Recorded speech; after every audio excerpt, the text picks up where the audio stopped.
What if the most famous feel-good story of the 2000s got it all wrong? The Blind Side appears to tell the tale of a wealthy family rescuing a poor black boy.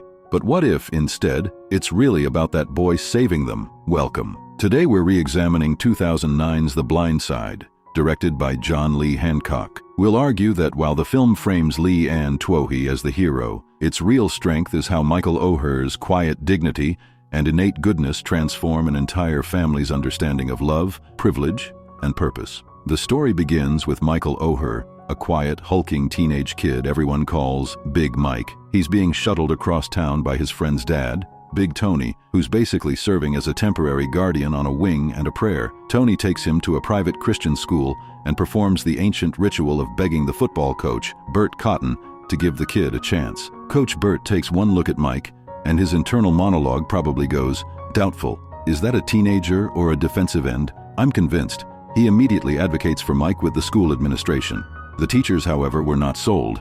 They pointed out that Mike's grades were, let's say, conceptually understood rather than academically achieved. After a lengthy debate, they grudgingly agree to let him in on probation. The catch? He can't even look at a football until his grades improve. No pressure. Mike's first days were rough. He was a gentle giant in a world of pop quizzes he didn't understand. His teacher, Mrs. Boswell, gives one, and while the other students are scribbling away, Mike is so still he could be part of the desk. When the bell rings, he leaves a completely blank test.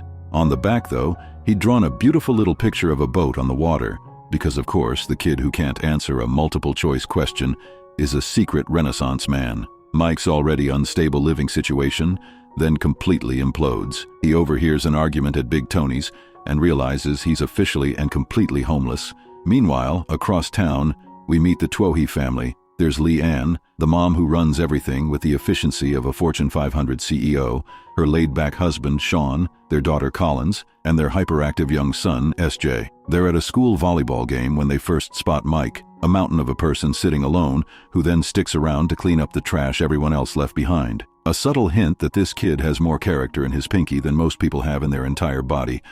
A few days later, the teachers are ready to give Mike the boot, but Mrs. Boswell, the one who saw the boat drawing, defends him. She reads a poem he wrote called The White Wall, and just like that, the quiet kid reveals he's got the soul of a philosopher.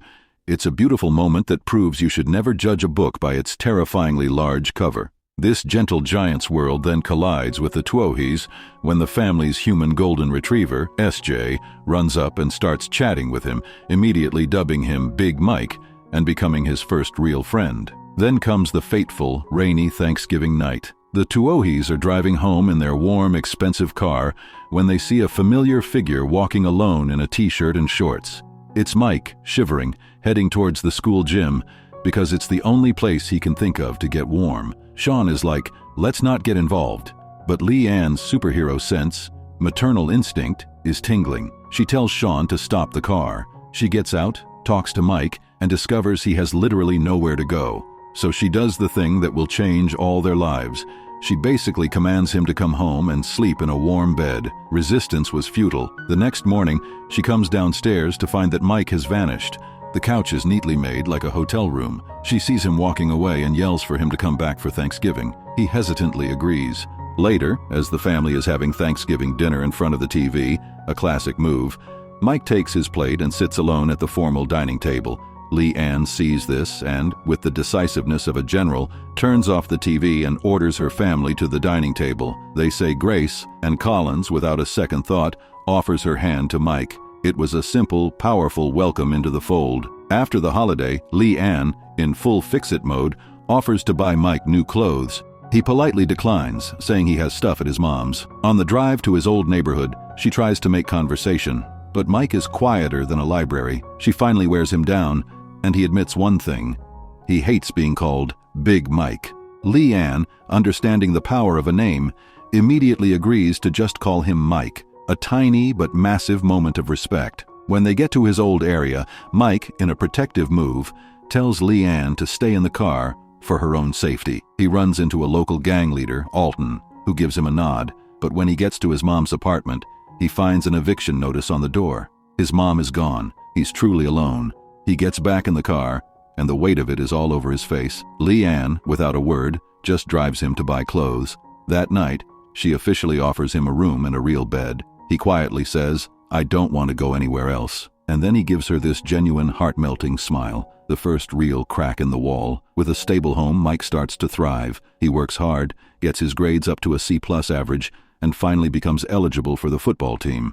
To celebrate, the Tuohys go out. Sean wants food, but Leanne, being Leanne, takes them to a bookstore. While there, Mike sees a young man, and to their shock, goes and hugs him tightly. It's his long-lost brother, Marcus. A bittersweet reunion that highlights the extent to which his old life was broken. The Tuohys fully cement Mike as part of the family by including him in their annual Christmas card photo shoot. It doesn't go over well with Leanne's judgmental, pearl-clutching friends at lunch. They imply she's crazy for bringing a giant unknown into her home. Leanne, righteously furious, shuts them down and storms out.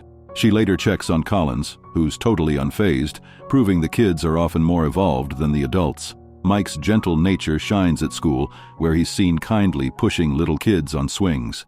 Collins notices and realizes that despite looking like he could bench press a car, he's actually a big sweetheart. That sweet nature, however, is a problem on the football field. Coach Bert and Sean are baffled.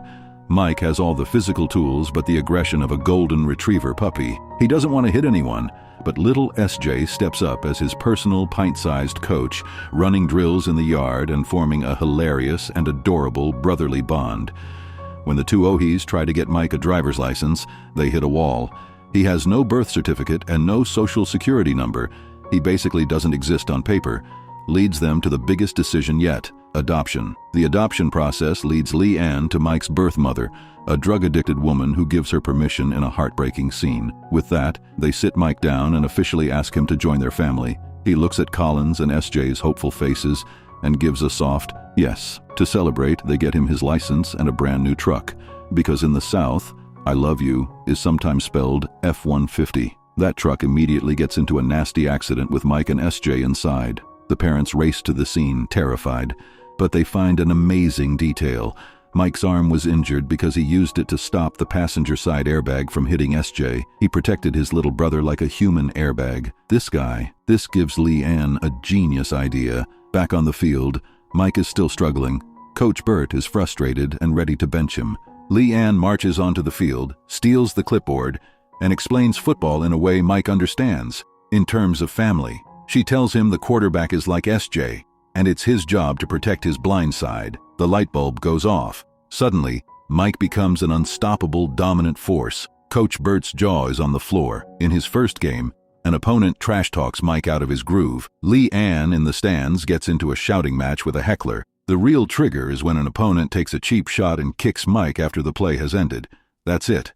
Mike remembers, protect the family. On the next play, he doesn't just block his man, he picks him up, drives him down the field, out of bounds, and basically launches him into the next week. It's glorious. SJ is filming the whole thing for his future Oscar-winning documentary. Suddenly, Mike is a viral sensation. College scouts are flocking to him, but there's a problem. His grades still aren't quite high enough for a Division I scholarship. So Leanne does what she does best. She hires a secret weapon, a no-nonsense tutor named Miss Sue. Their goal was to raise his GPA to get into Leanne and Sean's alma mater, Ole Miss. The house becomes a revolving door for famous coaches trying to recruit him. Mike nearly gives up on the studying, but he pushes through and finally becomes eligible. He's leaning toward rival Tennessee until Miss Sue, a proud Ole Miss alum, terrifies him with stories about Tennessee's campus. The decision has been made. He's going to Ole Miss.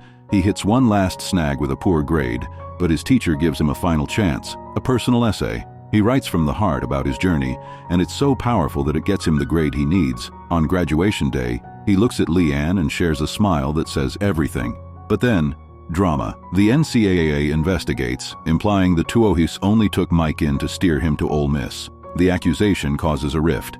Mike, hurt, confronts Leanne and then leaves. He returns to his old neighborhood, where the gang leader, Alton, starts trash-talking the Tuohys. Mike has had enough. He starts a massive brawl, then flees, traumatized. Leanne, fearless as ever, drives into the neighborhood to find him, confronting Alton directly.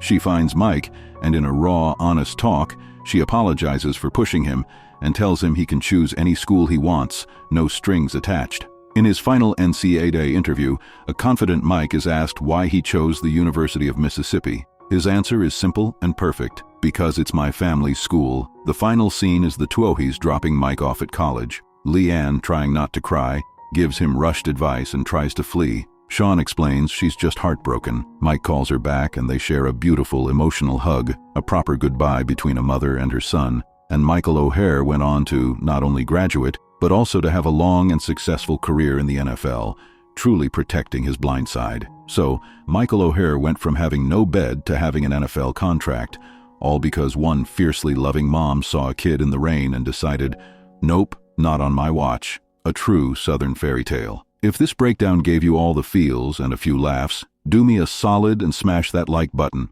Let me know down in the comments.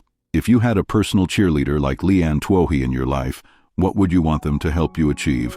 Subscribe for more movie explanations where we find the humor and the heartwarming. I'll see you in the next one.